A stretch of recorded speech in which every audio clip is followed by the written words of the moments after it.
आज आपण भरलेल्या वांग्याची भाजी बनवणार आहोत.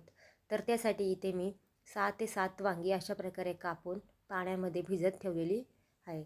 चला तर आता आपण वाटणसाठी मसाला काढूयात. त्यासाठी इथे मी टोमॅटो, कांदा, लसूण, आलं, कोथिंबीर हे सर्व मी वाटणसाठी साहित्य तेलामध्ये परतून घेतलेलं आहे. आता आपल्याला कढईमध्ये 2 चमचे तेल टाकून त्यामध्ये जिरा, मोहरी, आलं, लसूण, टोमॅटो, कांदा हे पण परतून घ्यायचं आहे ग्रेव्हीसाठी. आता आपल्याला वांग्यामध्ये जो मसाला भरायचा आहे तर तो आपण इथे तयार करून घेऊया. त्यासाठी ते मी भाजलेल्या शेंगदाण्याचा कूट, त्यामध्ये हळद, मिरची पावडर, धणे पावडर, जिरा पावडर व गरम मसाला आणि चवीनुसार मीठ टाकून हा मसाला एकजीव करून अशा प्रकारे आपल्याला वांग्यामध्ये भरून घ्यायचा आहे. इकडे आपल्या ग्रेव्हीसाठी लागणारा कांदा, टोमॅटो हे तेलामध्ये छान परतलेलं आहे व चांगलं एकजीव पण झालेलं आहे. आता त्यामध्ये आपण मसाले टाकूया. हळद, धणेपूड, लाल मिरची पावडर, गरम मसाला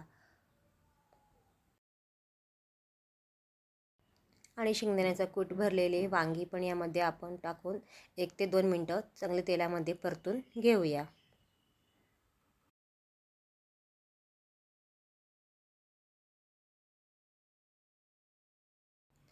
आता यामध्ये आपल्याला केलेलं वाटण टाकायचं आहे.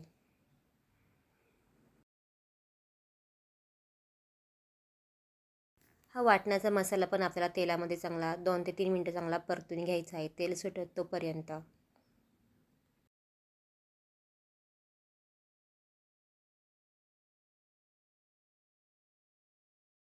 यामध्ये आपल्याला पाणी आवश्यकतेनुसार ॲड करायचं आहे.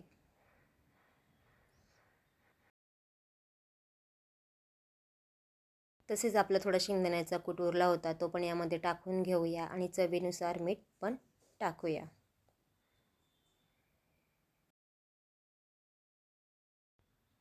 वांगी शिजण्यासाठी 20 ते 25 मिनटं लागतात मंद आचेवरती व आपली वांगी ते छान शिजून तयार झालेली आहेत.